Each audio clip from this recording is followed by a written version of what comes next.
ரொம்ப நேரமாக ஒரே இடத்த பார்க்கவே கூடாது. அங்கங்கே பார்த்துனே இருக்கணும்.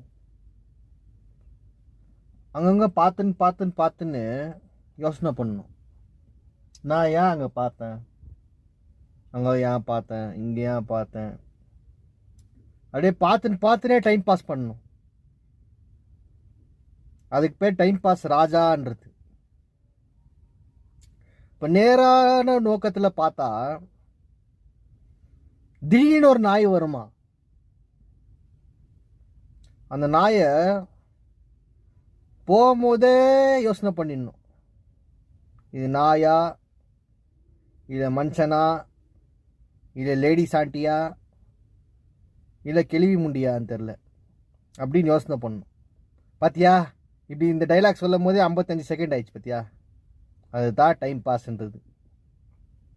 இப்படி கூட டைம் பாஸ் பண்ணலாம். மேலேயே பார்த்துனது ஏரோப்ளேன் இருந்தால் போதான்னு பாரு, அதுள்ள ஜூம் பண்ணி பாரு என்ன லைட் கலர் அடிக்குதுன்னு.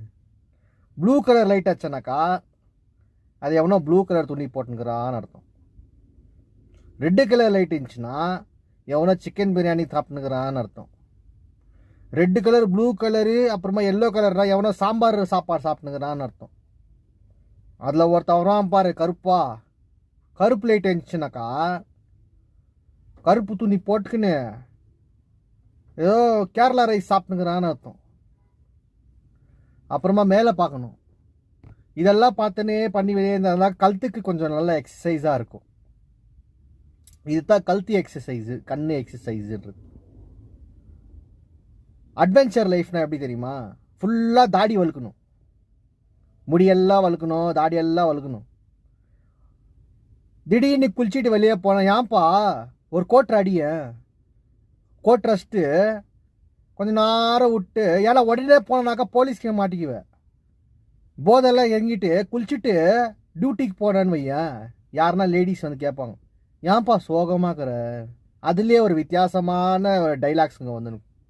ஆமாம், லவ் ஃபெயிலியர் ஆச்சுன்னு சொன்னா மாட்டிக்குவேன். அவங்க பொண்ணை உனக்கு கொடுத்து கல்யாணம் பண்ணி வச்சிருவோம். அப்புறமா நீ வந்து அது பின்னாடியே சுற்றணும்.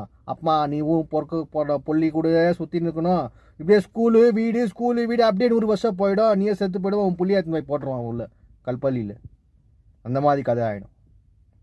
ஸோ சொல்லும் போதே உஷாராக பேசணும். லவ் ஃபெயிலியர்னு சொல்லவே கூடாது, ரொம்ப தப்பு.